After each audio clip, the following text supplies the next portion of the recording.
Hello and welcome to the second part or the second session of this particular standard. We have committed to actually complete near about what we call 55 case studies, and 37 have already been covered in the first part. And this is going to be the second and the final part of this long standard, no doubt about that, but highly important.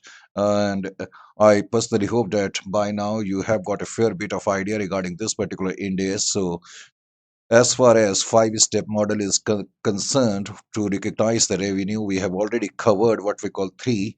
And first one related to identifying the contract, then second one related to performance obligation, and the third one was what we call determination of transaction price. And now we are moving over to allocation of the transaction price. So whatever may be the transaction price, as we know, actually, it might have to be what we call allocated, provided if the entity is supposed to perform more than one obligations. Correct. So transfer price, or sorry, transaction price allocated to the performance obligation. Generally, as I told you just a moment ago, if there would be more than one obligation, then we may need to actually then allocate the transaction price to the different performance obligation. And generally, we do that on the basis of the standalone prices of the obligations. It's a very simple, whatever may be the what we call standalone prices of the different performance obligations. In the ratio of that, we can divide the transaction price to allocate the same among or between the what we call performance obligations. However, some different methodology may be needed when the elements of discount are there, or when what we call consideration has some variable elements. And we take the first case study, and this particular case study itself is pretty what we call strong. So case study 39 it is, correct. And entity regularly sells, it is given that entity regularly sells product X, Y, and Z, and their standalone what we call selling prices are given to you: 50,000, 25,000, and 45,000. These are the standalone prices. Standalone prices means if my entity would sell only product X separately, then I would charge 50,000. Similarly, if I would sell separately only Y, I would charge 25, and so on. This is what we mean by standalone prices. And then it is given to us that in addition, entity regularly sells Y and Z together. The general policy of the company, or generally what this particular entity does, it sells Y and Z regularly, correct? At regularly for rupees 50,000 together. That means Y and Z are generally sold in a bundle for rupees 50,000. So however, these are the standalone prices 25 and 45. Just pay attention, especially with respect to Y and Z. If I will sell them separately, I would charge 25,000 for product Y. And if I am going to sell separately product Z, I am going to charge actually 45,000. But if I am going to what we call sell both these products simultaneously in a bundle, then I am not going to charge 25 plus 45, 70,000. At that time, I would charge only 50,000. That means if I would sell Y and Z in a bundle, that means at that time, directly or indirectly, I'm offering 20,000 worth of discount. 70 minus 50,000. We need to take look of that also. Correct? And then here it is written, entity enters into a contract to sell X, Y, and Z for 1 lakh. So we entered into a contract to sell for rupees 1 lakh. Pay attention. If I would sell X, Y, and Z separately, I would get 120. But if I'm selling them for 1 lakh, that indirectly means actually I'm giving a discount of 20,000. But you also need to keep in your mind that generally you sell X and Y together, and instead of charging 25 plus 45, 70, you charge only 50,000, correct? Then performance obligation will be satisfied at different point of time, or product X and YZ at same time. In fact, and X and Y at same time. Determine what we call allocation of transaction price to product X, Y, and Z. What exactly is the question? I will let you know in a short while. Don't worry about that. Just pay attention here. In this sheet, I have written if control is transferred at a different point of time. Quite obviously, if we are transferring the what we call control at a different point of time, and generally revenue recognition is done at the time of transfer of control. So that means what amount of revenue I would recognize when I would what we call transfer the control of X at a particular point of time. Similarly, what revenue I'm going to what we call charge for product Y and Z if I would what we call transfer the control at a different point of time. So first you need to understand here, general policy is that out of these three products, you generally sell two products simultaneously, Y and Z, and generally you sell them in a bundle. So here, these are the standalone prices which I have written 50,000, 25,000, and 45,000. Your total is 1,20,000. Just a moment ago also, I told you that when we sell together, and this is generally we do, Y and Z, then instead of what we call charging 70,000, we charge only 50,000. That means when we are selling simultaneously Y and Z, we are giving a discount of 20,000. So, what you need to understand that when you are selling these three products 1 lakh, you must understand that this 1 lakh, how I am going to allocate it. No doubt, if I would have sold these three products separately, I would have got 120. If I'm selling them separately now, if I'm selling all these products for 1 lakh, it means actually I'm giving or offering a discount of 20,000. But here you need to understand, out of this 1 lakh, you would now allocate the transaction price in this manner. If you will look into the question, you'll find that you were selling the product X for rupees 50,000. Its allowed price is 50,000. And when you are selling both these products, correct, you are not getting 70,000, you are offering only 50,000. So that means when I'm selling these three products for 1 lakh, that means I am receiving 50,000 against product X. That means no discount is being offered with respect to product X. You have to analyze it this way. And because you are selling both these two products simultaneously, you are offering a discount of 20,000. That means this discount basically is related to Y and Z only, and it is not related to X. You must understand this. So out of 1 lakh, I would say 50,000 I will allocate to product X, and 50,000 I will allocate to what we call product Y and Z, because I will not separate. I will not separate 50,000 because I'm selling them in a bundle. Correct? Then if product Y and Z are transferred at the same time. Suppose if you are transferring the control of Y and Z to the customer at the same time, at that time you did not require to break 50,000 between Y and Z, because you are at a particular point of time simultaneously you are transferring Y and Z to the customer, so you can simply straight away take 50,000 as your revenue with respect to Y and Z. If product Y and Z are transferred at the same time, then entity was recognized 50,000 when the control is transferred. So at that time, you need not require to break 50,000. But suppose if Y and Z, control of Y and Z is transferred at different point of time, even though you have sold them for 50,000 and you have offered a discount of 20,000, correct? Now, if you are going to transfer the control of Y and Z at different point of time, then how would you recognize the revenue? Because transfer of product Y is being done at a different point of time, and transfer of product Z is being done at a different point of time. So now you will have to allocate 50,000 into what we call Y and Z. How we will do that? It is very simple. You simply first of all write stand-alone prices, SAP. Stand-alone prices is given in the question itself for Y25 and 45. That is total 70,000. 25,000, 70, 45,000 total is what we call 70,000. It is clear to you? And now you will allocate, because you are receiving 50,000, you are not receiving 70,000. You are selling both this product for 50,000, but now you will have to allocate this 50,000 between Y and Z. And you will do that in the ratio of 25 and 45,000. So it will be equal to 17,857, I think so. That is 50,000 into 25,000 divided by 70,000. That means in standalone prices between Y and Z, this will be the ratio. And on the basis of this ratio, you will divide 50,000. Because if you will transfer product Y at a particular point of time, then you will recognize 17,857 as your revenue.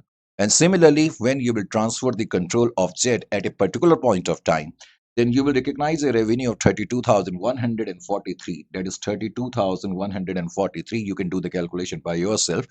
You can allocate this 50,000 to product Z in the ratio of 45,000 divided by 70,000. It will be 32,000. So when you will transfer the control of product Z, then you are going to recognize a revenue of 32,143 and similarly 17,857. That is the relevancy.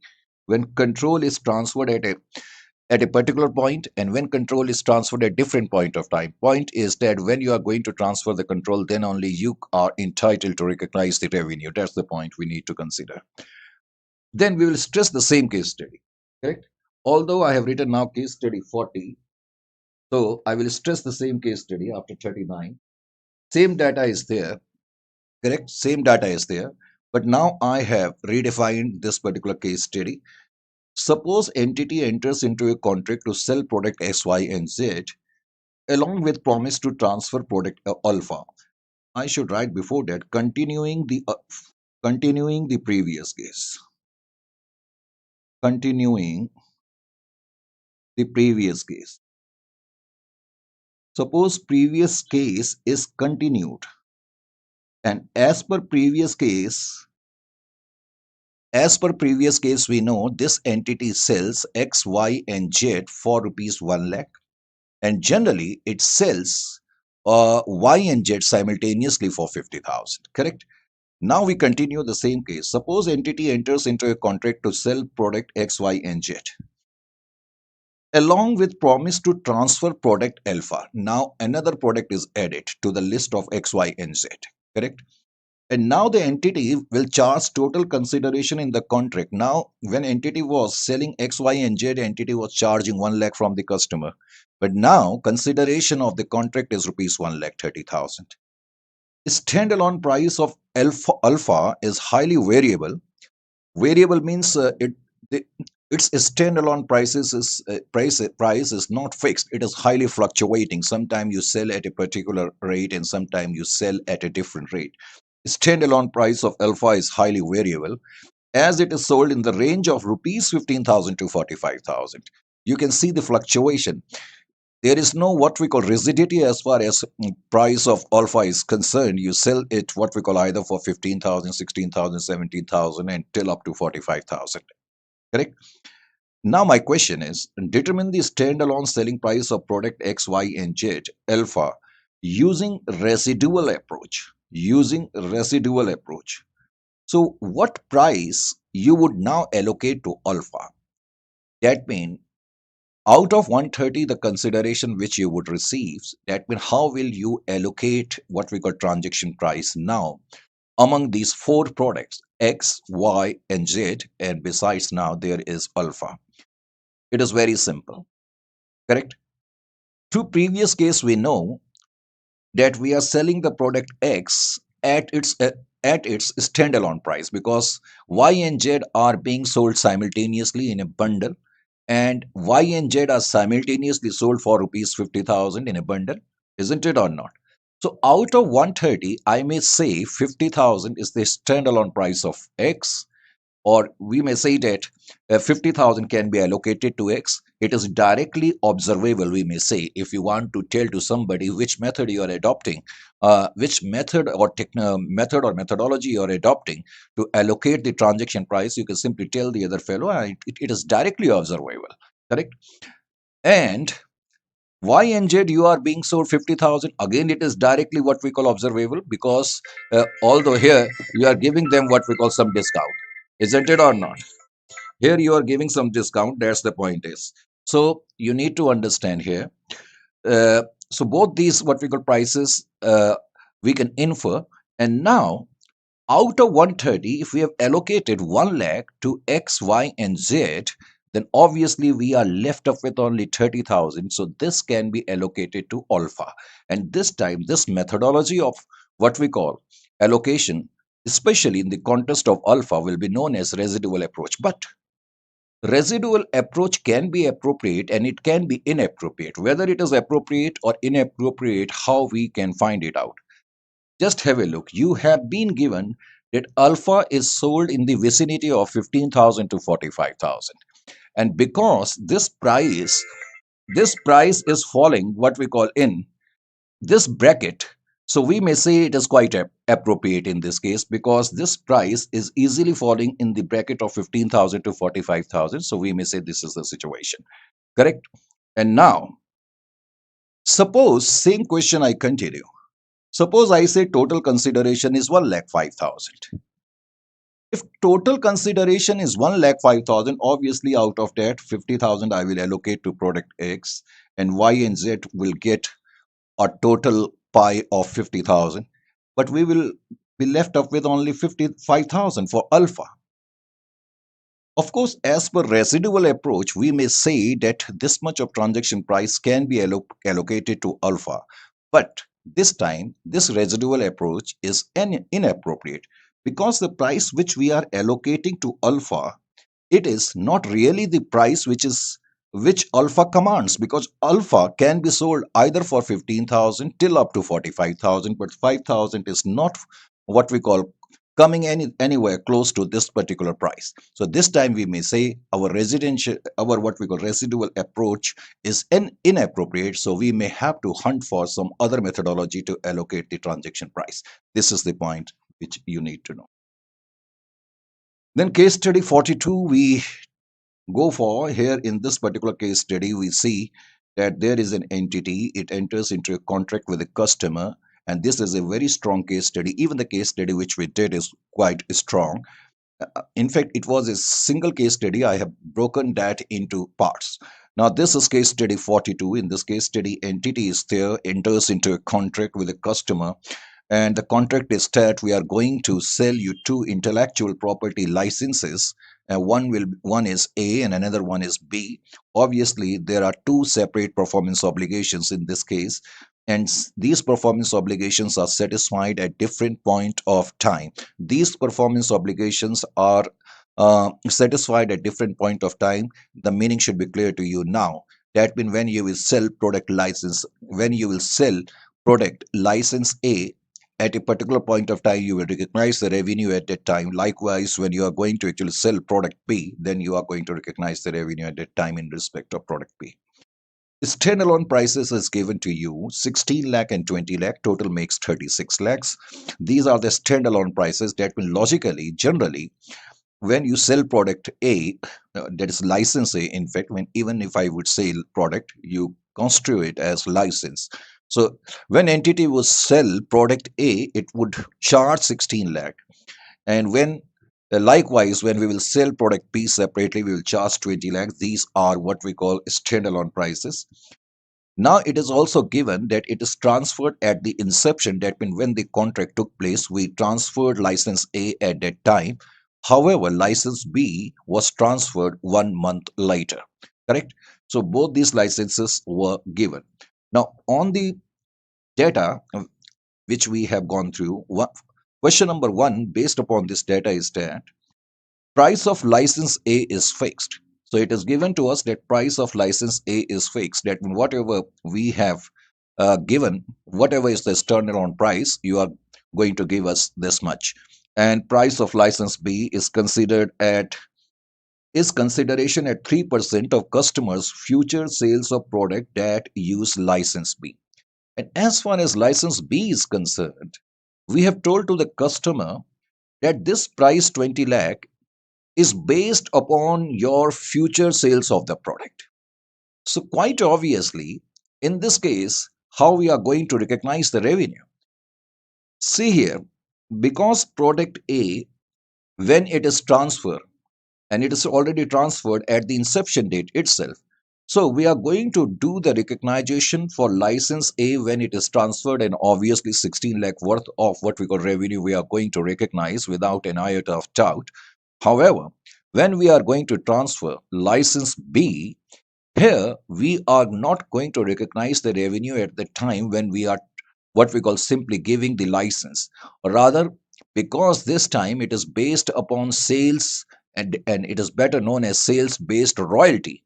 So whenever sales based royalty would occur, and it would occur when the customer will incur the sales. Whenever customer would incur the sale, he will give 3% to us. So revenue recognition in the context of license B is when sales based royalty would occur. Is it clear to you? This is question number one. It was quite simple. Now continuing the same example. Now question number two states that if the price stated, say for license A is 6 lakh, now you are entering into a contract with the customer. Even though its a standalone price is 16 lakh, you're telling to the customer, well, uh, we are going to charge 6 lakh, and for license B is 5% of customers' future sales of product that use license B, which is 30 lakhs.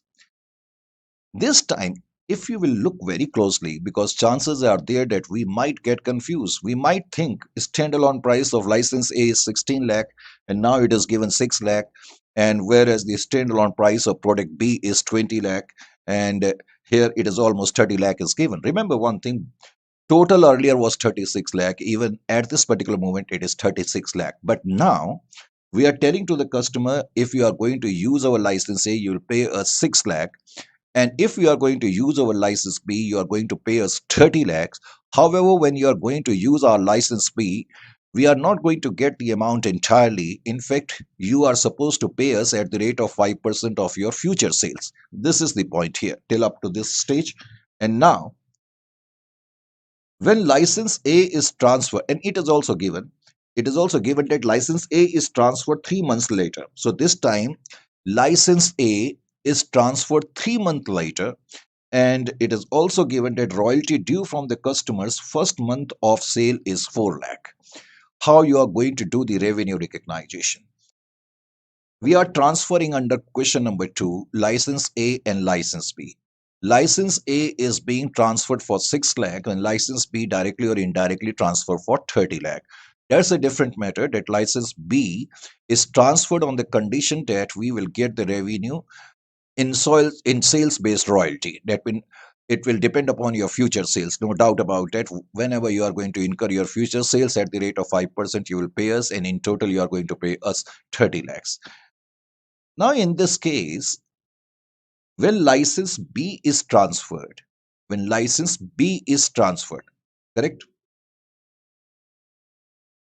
how much revenue I am going to recognize? The point is this, and when license A is transferred, how much revenue I am going to recognize seems actually a little bit easier, but it is not so. Because license A in this case is being, or what we call, transferred at a price of 6 lakh, and license B is being what we call sold at a price of 36 at a price of 30 lakh, sorry. However, in this case, you simply cannot say that we will allocate 6 lakhs to license A and we will allocate 30 lakh to B. Why? Because if I'm going to allocate 6 lakhs to license A, which is very, very below its standalone price of 16 lakhs. Are you getting my point or not? So when so much of what we call fluctuation is there, it is better that whatever consideration you are receiving, either from sale of license A or from sale of license B, you need to allocate it. What my point is, actually, when you are selling the license A, you are getting 6 lakh. No doubt about that. That 6 lakh will be allocated to both the product license A and B. That 6 lakh we will allocate to both license A and B, because if I would what we call simply allocate it to license A, it will not present the clear picture. That's the point is. So that is the reason in this case, even though we are getting 6 lakh for license A, I'm going to actually allocate it to what we call product B and A. Correct? So out of share of 6 lakh, I would say 20 lakh divided by 36 lakh. This 20 lakh and 36 lakh, you will have to take care of the original standalone prices. And original standalone prices, you must understand, as per the question, 16 lakh was for license A and 20 lakh was for license B. So license B 20 lakh, total 36 lakh, and 6 lakh in this or ratio of standalone prices. The share of B out of 6 lakh will be 3 lakh 33,333. Correct? When license B is transferred, you are recognizing 3,33,333. And similarly, when license A is transferred, 16 lakh divided by 36 lakh into 6 lakh, out of 6 lakh, 2,66,667 will be the share of license A. Is it clear to you? Is it clear? Well then, actually I have written when license B is transferred. In fact, when license A is transferred, because this 6 lakh is the price of license A, correct? So you will receive 6 lakh. So wherever you are going to transfer license A, even though this 6 lakh is meant for license A, you simply cannot allocate it to license A. Reason being is that if you will allocate 6 lakh directly to license A, and its standalone price is 16 lakhs, that doesn't what we call present a truer picture or a justifiable picture, should I say that way. So it is better to allocate this time the price, whatever consideration you are receiving for license A, to what we call both license A and B. So in the standalone prices ratio, you are going to divide the same. So as far as share of license B is concerned, it will be 3,33,333, and share of license A will be what we call 2,66,667. Obviously, you are going to recognize this 2,66,667 when you are going to transfer license A, and when you are going to transfer license B, you will recognize 3,33,333. This was with respect to the amount which you received for license A. For license A, you received 6 lakhs. That 6 lakh is apportioned between license B and license A.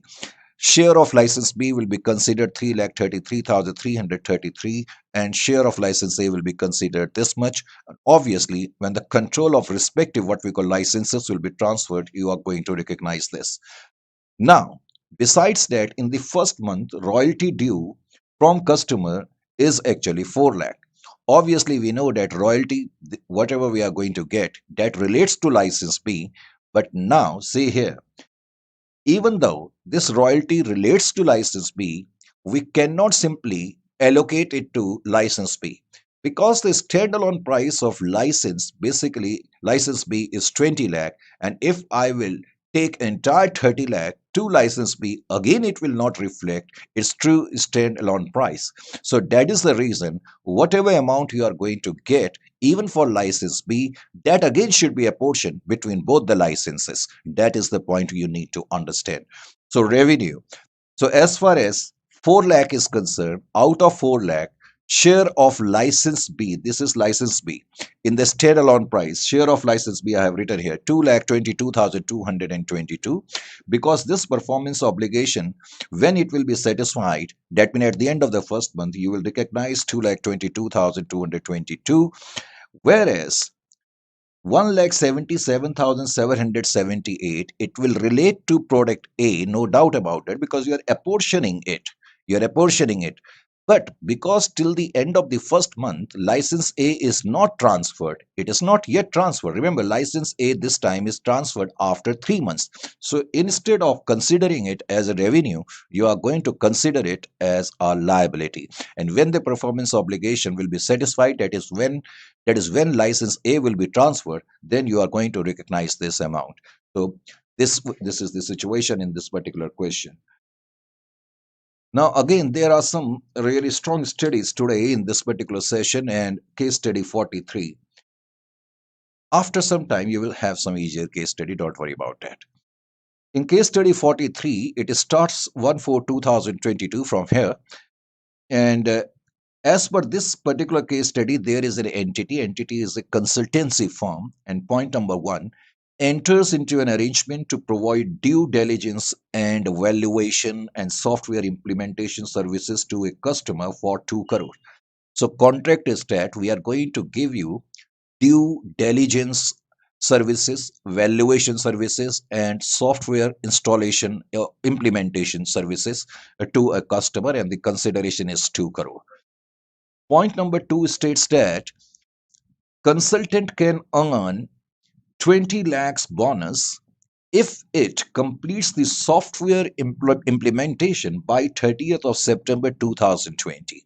So we stand to get an incentive bonus or early completion bonus, should I say.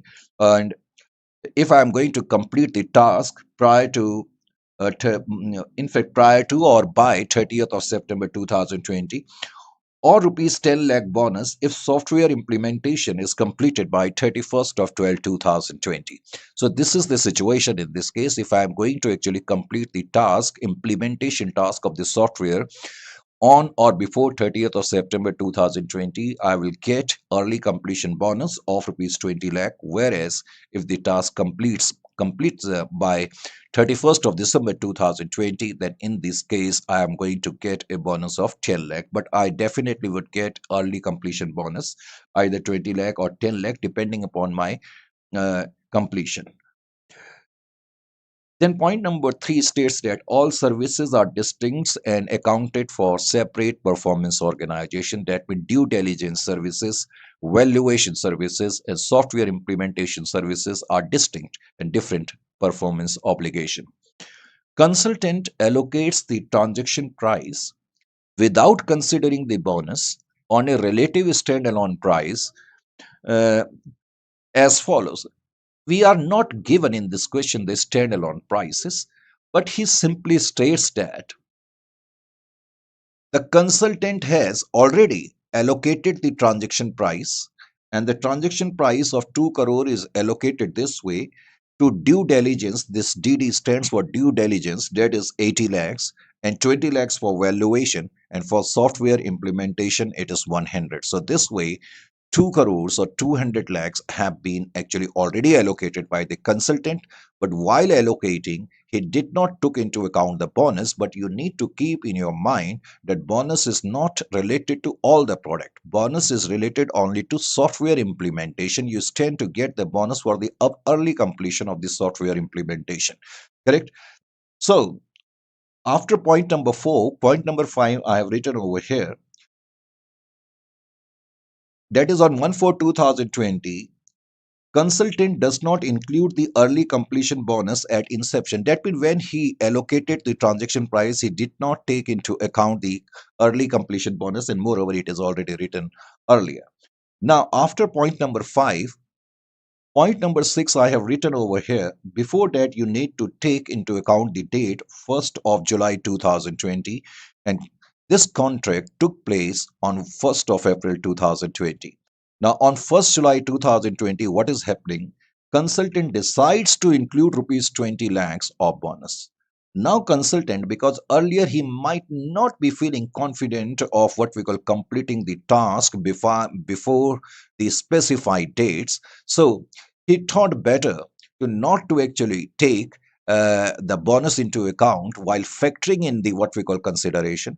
But now suddenly on 1st of July, that is almost after 3 months, he decides to include 20 lakh worth of bonus. Perhaps now he might be thinking that uh, his progress is quite okay and he might be able to complete the software implementation by 30th of September 2020. So this could be the reason for including 20 lakhs worth of bonus. Now, obviously, because earlier he did not include and now he suddenly decides to include it, quite obviously, now I may have to do some adjustments, correct?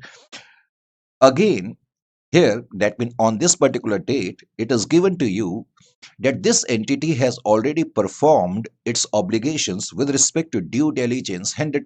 That means 100% obligations have already been performed with respect to due diligence, and similarly for valuation 100%, and software implementation as far as is concerned, we have done only till up to 60%. So question is, in the light of this what we call development, how we are going to recognize the revenue on 1/7/2020. So even though this case study is quite long, answer is very simple. As far as revenue recognition is concerned, on 1/7/2020, you are not going to do any change to your due diligence because you allocated 80 lakhs to due diligence earlier, correct? You allocated 80 lakhs to due diligence earlier, you are going to recognize 80 lakhs. Quite simple, because 100% performance obligations have been satisfied. Similarly, earlier you allocated 20 lakhs to valuation.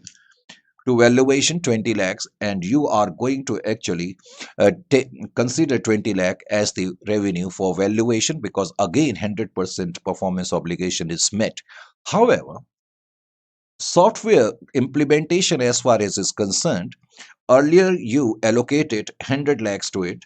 You will write here 100 lakhs. But on 1st of July, because now you have included bonus, so you will add bonus. And remember, you did not include the bonus earlier. So now you are going to include it.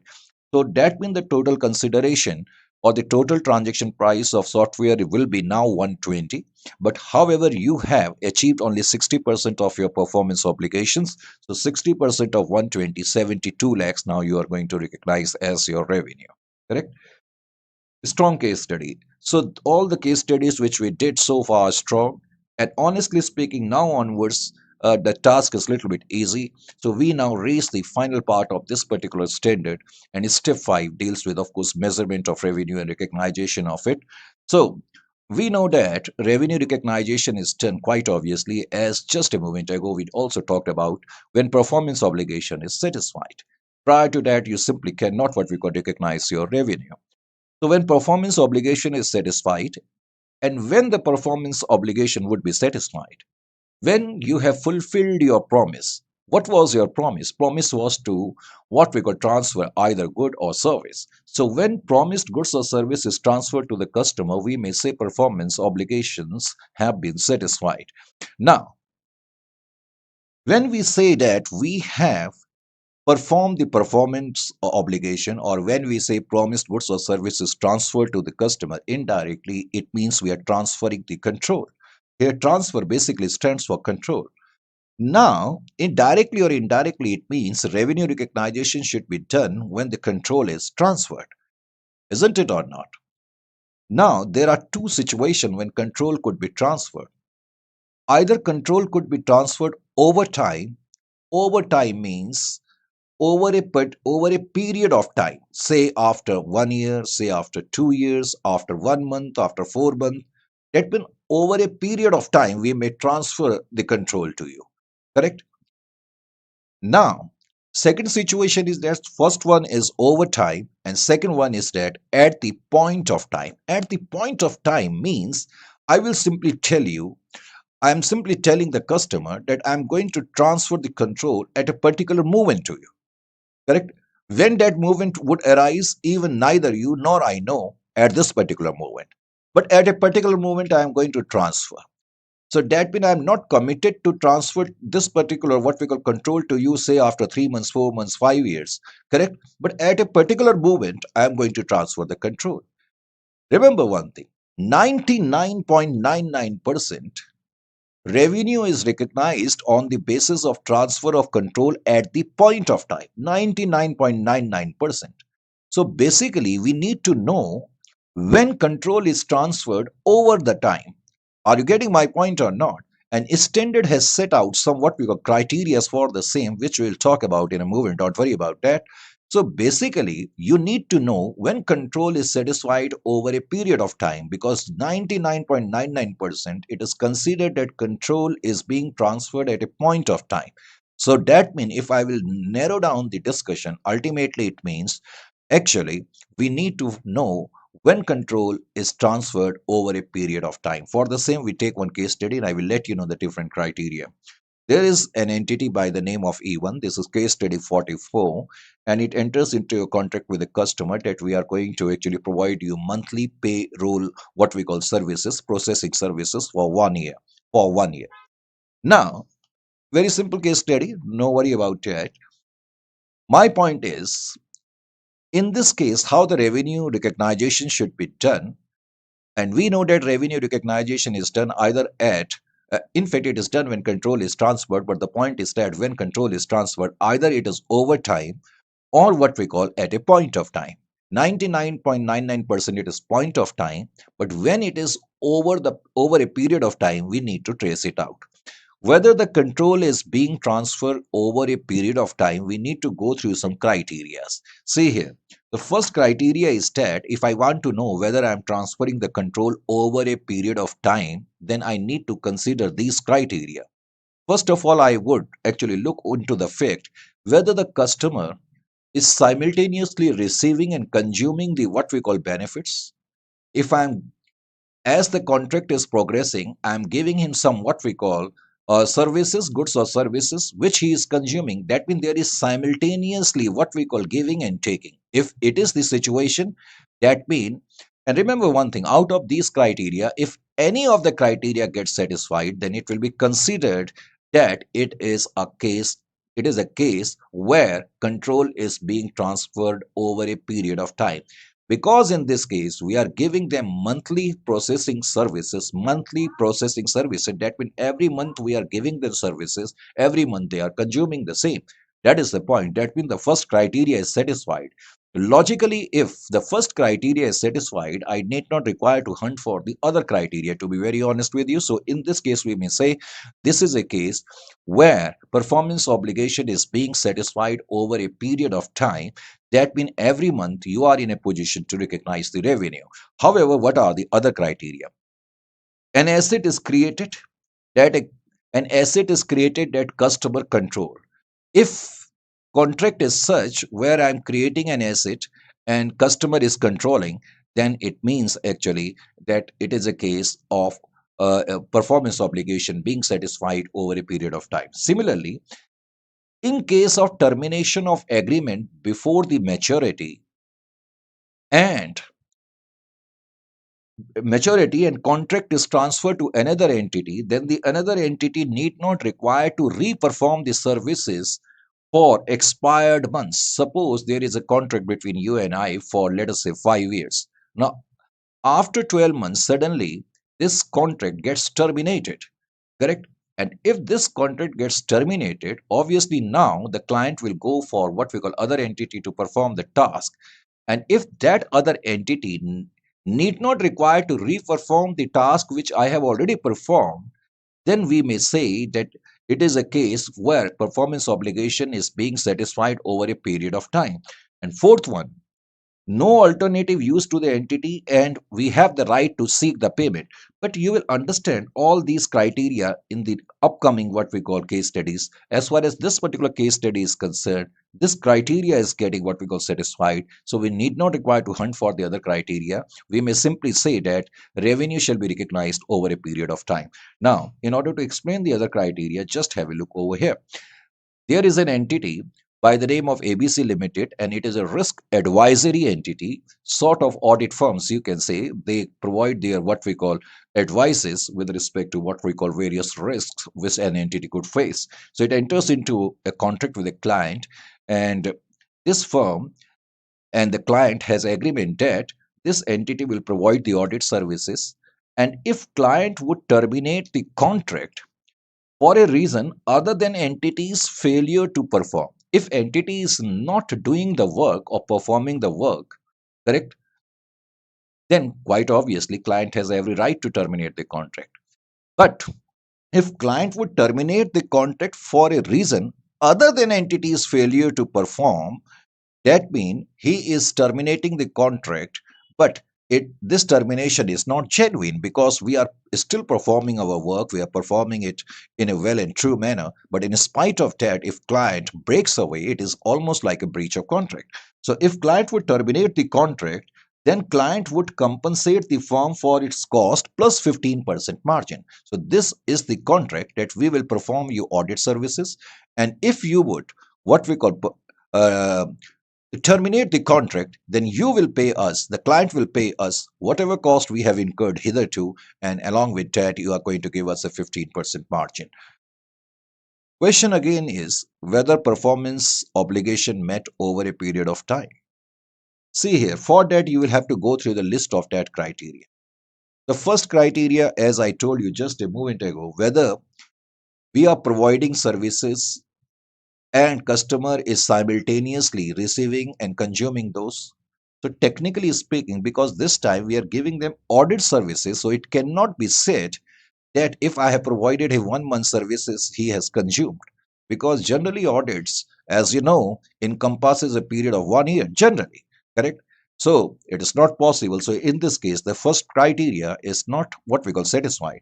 The second criteria, whether any asset is getting created and customer is now having a control. But because This contract is a service contract, so in this case no question of any creation of asset.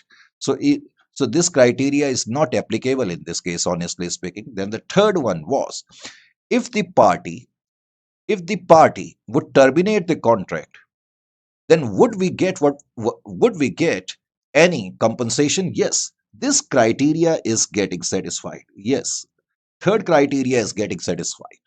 So if a particular, and fourth one was related to that whether you have the right to seek the what we call payment. Yes, you have the right. But the point is that if any of the criteria gets satisfied, then obviously we may say that it is a case where performance obligation is getting satisfied over a period of time.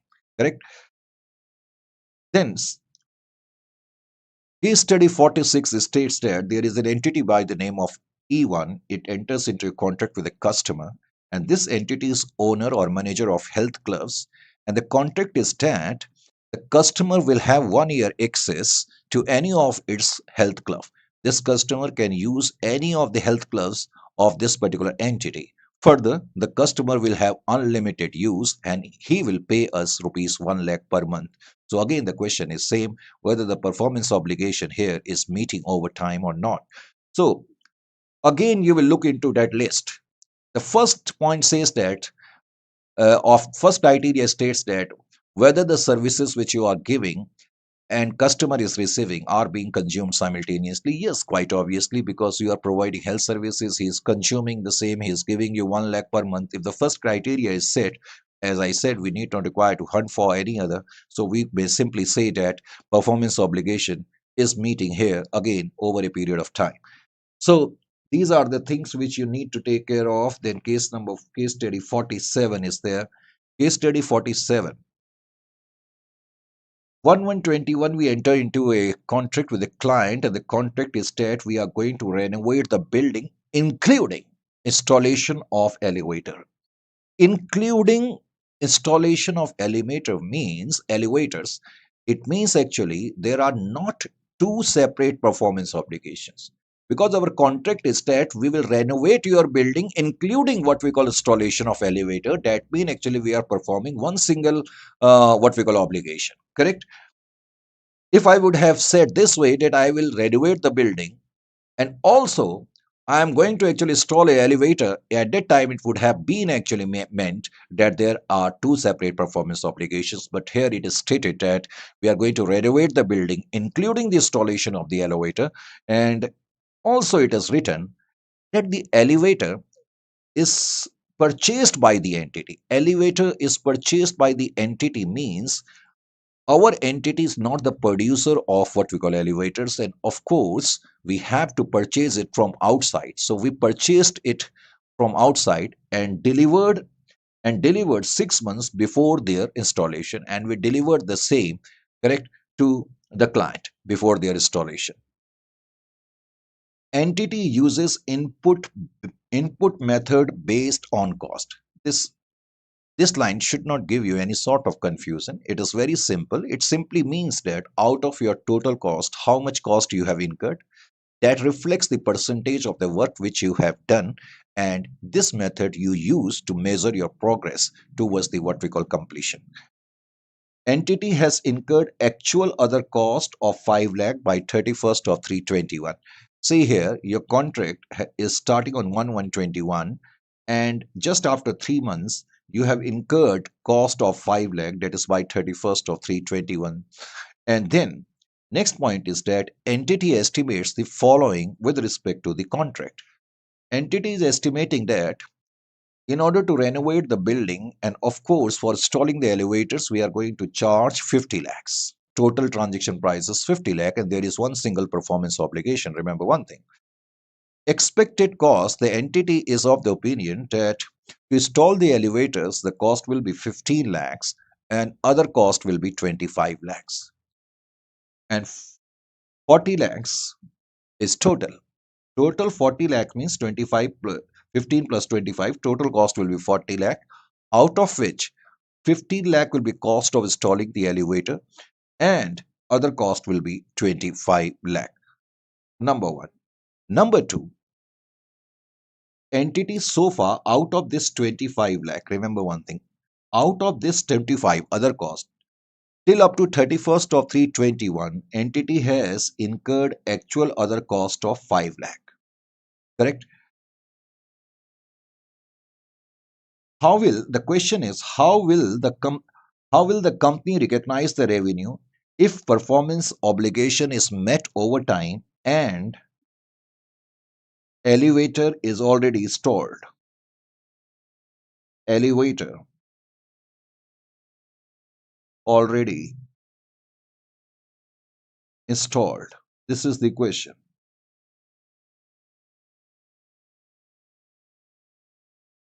See here, because there is one single obligation. First of all, you need to understand this is your transaction price, correct? Transaction price is 50 lakhs. Because you have already installed the elevator, so quite obviously, you have performed the 100% obligations with respect to what we call installation of your elevator. Then how much revenue you need to recognize with respect to what we call elevator? The point is this, because cost of the elevator is 15 lakh.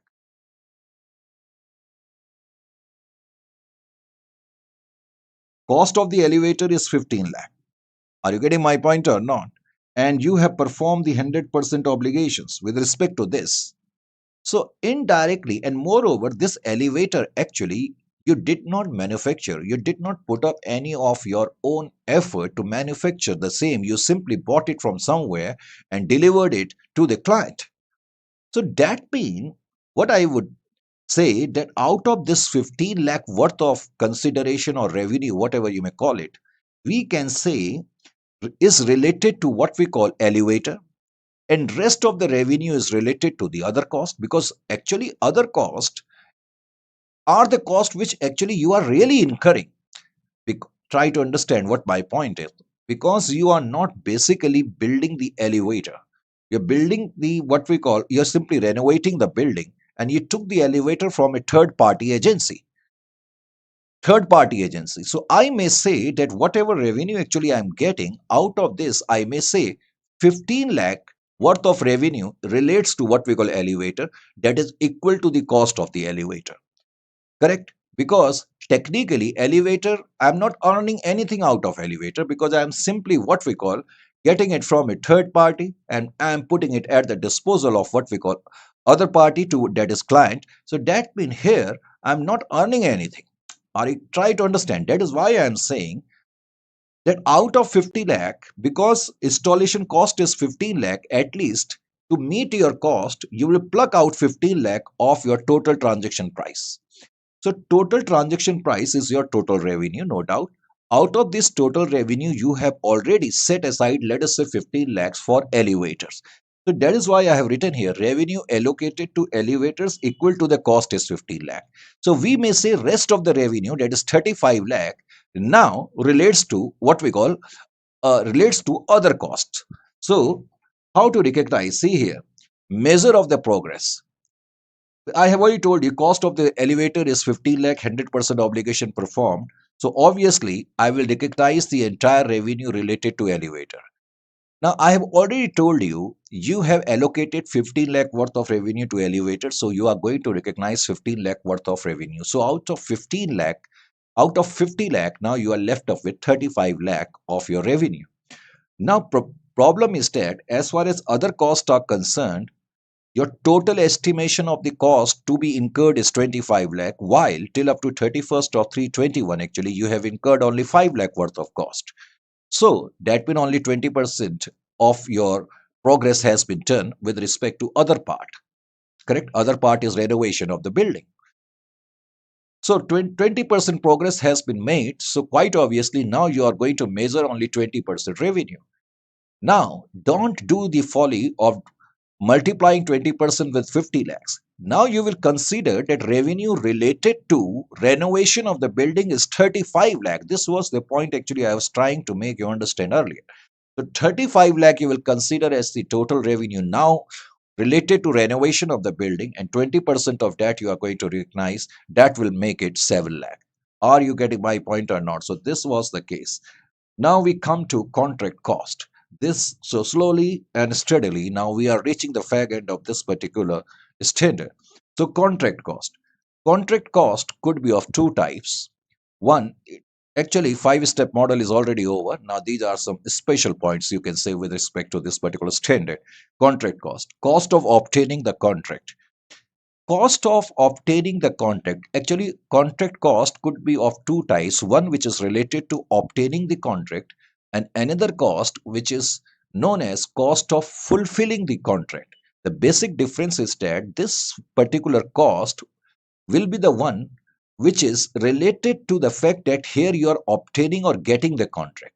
And the cost here, basically, when we say cost of fulfilling the contract, it means contract has already been achieved, called contract has already been what we call you have already got, but to fulfill your promises, you are incurring some cost. Are you getting my point? That's the basic difference between these two. One is cost of fulfilling the contract, and one is cost of obtaining the contract. Now, what we mean by it? An entity should recognize the incremental cost of obtaining a contract with a customer, correct, as an asset, provided entity can recover these costs. So, if you have incurred any cost related to obtaining of the contract, should you treat it as an asset? Yes, you can, provided you are in a position to recover these costs. What exactly we mean by incremental cost? Incremental basically means that these are the cost of obtaining the contract, of course, which you would not have incurred, which you would not have incurred had this contract not been obtained. If we wouldn't have obtained this particular contract, we would not have what we call incurred these costs. These are known as incremental costs. Is it clear to you? So we will talk about uh, a cost of fulfilling the contract after some time, but we have talked about cost of obtaining the contracts. We'll take some case study related to it. Case study 48 deals with this one. E1 is a telecommunication company and it pays discretionary bonus to its employees. Discretionary means as per my own choice, as per my discretion. Telecommunication company pays discretionary bonus to its employees of sales department based on the sales target or employees rating. Can it be capitalized? Right, obviously you are paying the bonus. First of all, this bonus is discretionary, and second is that this bonus is nowhere it is written related to what we call obtaining of the contract. So quite obviously this bonus cannot be treated as an asset because it is not related to what we call not related to cost of obtaining the contract. So you will simply expense it. Second part of case study 48. Second part says that there is an entity E2 and it provides consultancy services to its customers. It has won a contract. It has won a contract through a tender processes and incurs the following cost to obtain the contract. So in order to obtain the contract, quite obviously in practical life, when we obtain a contract or when we try to seek a contract, correct, what we do, often we uh, take hire what we call legal experts, and we pay them fee to make a due diligence of the entire project, whether it is feasible project or not. So this entity has incurred external legal fee for due diligence of rupees 15 lakhs, correct. Secondly, we incurred a travel cost to deliver the proposal,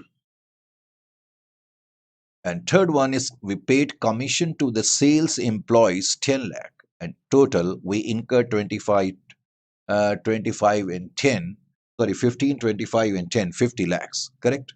The total 50 lakhs we incurred. My question is, out of this, which one you will treat what we call cost of obtaining the contract? You have to look at that way. Suppose you are entering into a contract with a particular party and you want to seek a project, you want to get a contract from that particular party, correct? Let us say your talks are still on, and but still no concrete what we call agreement has taken place which suggests that the contract is already allotted to you. Right now you are simply what we call moving, that when you are simply talking about that. Quite obviously, when you think that you may be able to get that contract, correct, you will have to take the services of legal experts to make a due diligence. Due diligence means thorough checking that everything is right or not. and it is feasible or not. But the point is that when I'm taking the services of the external legal experts, that this doesn't suggest that I would ultimately get the contract. They will simply submit their report. That means I will have to incur this cost whether I will obtain the contract or not. Are you getting my point or not? Whether I obtain the contract or not, I will have to incur this cost. Similarly, if I feel that this is quite a viable project, so I have sent now my proposal, and for that I incurred some travel cost. So again, when I'm incurring the travel cost, it is it cannot be said that it will help me in bringing the in obtaining the contract, because I will have to incur this cost whether I will obtain the contract or not. So that means the first two you will not capitalize, because technically you will have to incur these two costs irrespective of the fact whether you obtain the contract or not. But commission to sales employees is given only when the contract is obtained. So this one we may say is cost which is related to what we call obtaining the contract. So this one can be capitalized provided we are in a position to recover the same. Are you getting my point or not? So this is your answer. Commission payable are an incremental cost to obtaining the contract. So because they are payable upon the successful completion of obtaining the contract. Case study 49, entity pays 10% commission. Actually, it is similar to that one, to be very honest with you. But whatever case study is given in the module, I have taken that. Entity pays 10% commission to salesperson on each contract that he or she obtains. And in addition, we are giving 3% to manager and 1% to the sales manager. Important point that whatever type of commission you are going to pay will be considered as incremental cost, because these costs will be incurred you are incurring only you are incurring uh, to obtain the contract. That means these costs are basically related to obtainment of the cost, because if you are not going to obtain the contract, you are not going to pay these costs, correct? So these are incremental costs you would not have paid if you would not have obtained the contract. Case study now 50, very similar to the one. An entity enters into a service contract to manage a customer's information technology data center for 5 years. An entity pays the sales representative sales commission of rupees 10,000 to obtain the contract. So I need not require to tell you the answer. You are in a position to do that. Of course, it will be treated as cost of obtaining the contract. It will be capitalized. Case study 5, this relates to cost of fulfilling the contract, correct? This is a case which is related to cost of fulfilling the contract. There is an entity, FX, it enters into a 4-year contracts that we are going to provide you quality assurance services. So it enters into a contract, that means contract is already there, and the contract is that we are going to provide you quality assurance services. For the same, FX Limited requires a tool from a third party. In order to provide them quality assurance services, FX Limited needs a tool from a third party. Perhaps it wants the tool to give seamless and very smooth services to what we call the client. Correct? FX Limited charges the customer rupees 6 lakh for this tool and included in overall transaction price. So whatever amount we pay to the third party to procure this tool, we charge that amount to the client. Correct? Because ultimately we are purchasing this tool for what we call client. FX pays rupees 5 lakh to the third party for this tool. We are paying 5 lakh to the third party, but we charge the customer 6 lakh. Now, how FX Limited account for the cost of the tool? Cost, first of all, I've written here, it is a case of cost incurred in fulfilling a contract with our customer. We can recognize such cost as asset if the cost relates directly to the contract or to an anticipated contract, correct? That entity can specifically identify. Number one. So it means in this case, we can identify this particular cost that we have incurred this particular cost specifically with a specific contract, correct? And secondly, cost which you have incurred will help you in generating or enhancing the resources of the entity that will be used in satisfying the performance obligation in future, and cost can be what we call recovered. And in this case, the tool which you are purchasing, obviously this tool will help you in providing the services in a seamless manner. So we may say that it will help in generating the resources to provide the services in a satisfying manner. Obviously we can recover this particular cost, so it can be capitalized, correct? Besides, repurchase agreement. A repurchase agreement is a contract in which an entity sells an asset and also promises or has the option to repurchase the asset. And repurchased asset may be the asset that was originally sold or an asset that is quite substantially the same. So it is a repurchase agreement, correct? And it is a contract in which entity which is selling the asset also promises, correct? We are promises or has option to repurchase the asset, that we can repurchase this particular asset. Repurchase agreement has following characteristic, you can say.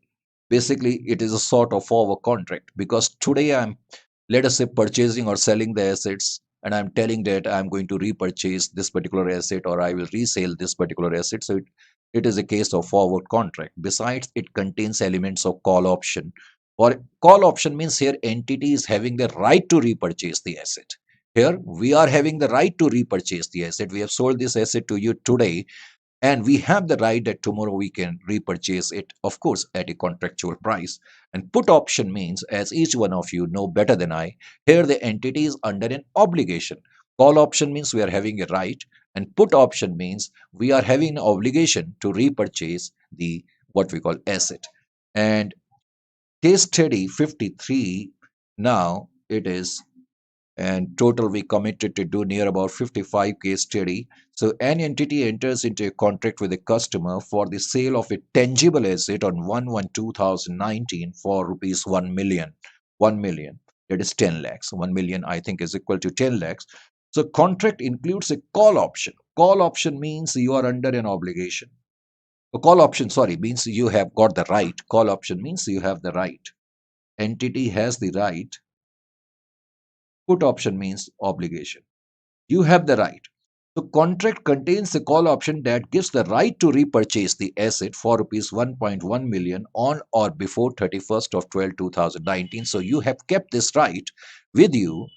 You have sold the asset today, 1/1/2019, but till up to 31st of 12 2090, you have the right that you can repurchase this particular asset. Obviously, you will purchase it for a higher price. Then only the other party will agree upon this contract.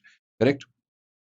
In the given case, entity has a right to repurchase the goods by 31st of 12 2019, and as such, we cannot say that customer is having or has acquired the control. Quite obviously, till up to 31st 12 2019, he cannot acquire the control. Also, the original selling price is 1 million or 10 lakh, correct? And which is lower than the repurchase price of 1.1 million, because we told them that we are selling it to you for 1 million, but we will pay you 1.1 million as and when we are going to actually exercise the right.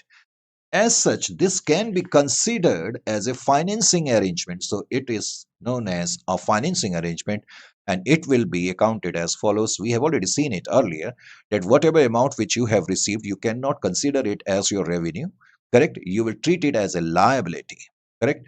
And secondly, the difference between the selling price and the repurchase price will be considered as a finance cost. And of course, you will have to recognize that as per India's 109.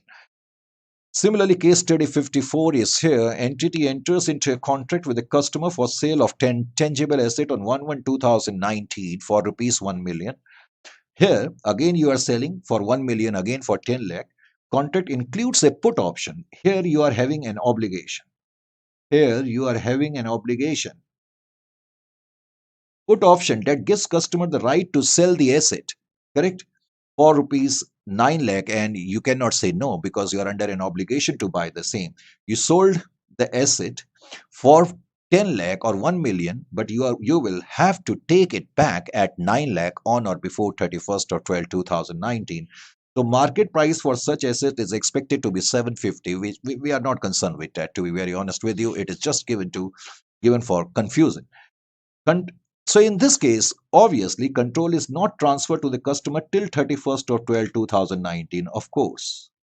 Correct? That is expiry of the put option. Entity will receive 10 lakh. But customer only has the right to use the asset. So technically, when we are selling the asset here, we know that we ultimately we are going to get it back. Correct? So technically, customer here is simply having the right to use the asset. Therefore, this will be accounted as a lease transaction as per India's 116. And the difference between the 10 lakh and 9 lakh, of course, will be regarded as a lease income, as a lease income over the period of lease, because this time you sold the asset for rupees how much? 1 million, that is 10 lakh, but you will have to pay only 9 lakh to get it back. So 1 lakh will be treated as your lease income. Correct? However, at the end of 31st or 12, 2019, if the customer does not exercise the put option, let us say customer does not exercise, is not interested in selling the asset back to us, then we may say that on 31st or 12, 2019, the control has gone over to customer. And of course, in that case, we will recognize the 9 lakh worth of revenue, which we did not recognize earlier. Correct? So now we will recognize 9 lakhs. So this is with respect to what we call this. And last one is with respect to bill and hold. What is bill and hold arrangement? Bill and hold arrangement basically means where sometime what happened, customer actually purchases the goods, but he tells the what we call entity, you keep the goods with yourself because right now I'm not having the space to store these goods. So that is known as bill and hold arrangement. Correct? Bill and hold. A bill and hold arrangement is a contract under which an entity bills a customer for a product, but the entity retains physical possession of the product until it is transferred to the customer at a point of time in future. So we are going to keep the possession of the goods, but we have already billed the same, correct, to the customer. So customer hasn't taken those goods. That's a different story. For example, a customer may request an entity to enter into such contract because of lack of available space. This was the point I was trying to tell you earlier. In such arrangements, the entity shall determine at which point of time does control transfer to the customer. Now, because we have kept all these goods with us, now we will have to determine at what point of time ultimately these goods will get transferred to the customer. Further, the reasons for bill and hold arrangement must be substantive. Substantive here means the product must be identified separately as belonging to the customer, and the product currently must be ready for physical transfer to the customer, because we are simply keeping the goods with us, but technically customer is having a right over them. Also, the entity cannot have the ability to use the product or direct it to another party. So these conditions must be satisfied for a bill and hold arrangement. And this is the last case study with respect to this particular standard. Here, what is happening? F56 Limited is entering into a contract with a customer on 1/4/2019 for sale of a machine and spare parts. Now, what is happening? The manufacturing lead time for the machine and spare parts is 2 years. So, manufacturing lead time means, of course, it will encompass 2 years period. Correct? Machine and spare parts is 2 years. Upon completion of manufacturing, the entity demonstrates that the machine and the spare parts meet the agreed upon specification to the contract. Correct? So once the completion part is over, we demonstrate it to the client that it is meeting the specification. The promise is to transfer the machine and spare parts are distinct and resulting into two performance obligation that will be satisfied at a point in time on 31st of 3/21. So on 31st of 3/21, that is almost after 2 years, we are going to meet these conditions and control will be transferred at a point of time. The customer pays for the machine and spare parts, but only takes physical possession of the machine. So he has taken only physical possession of the machine. Although the customer inspects and accepts the spare parts, the customer requests that spare parts be stored at the warehouse of the entity. The customer did not take the what we call delivery of the spare parts, simply asking the entity to keep it with you, correct? And as and when I will have the space, I will take it back from you. Entity stores spare parts in a separate section. Spare parts are also ready for shipment, and customer has legal title to the spare parts. How we are going to recognize the revenue? Quite obviously, in this case, revenue can be recognized very easily. As far as machinery is concerned, we are going to recognize the revenue when the on 31st of 321, correct?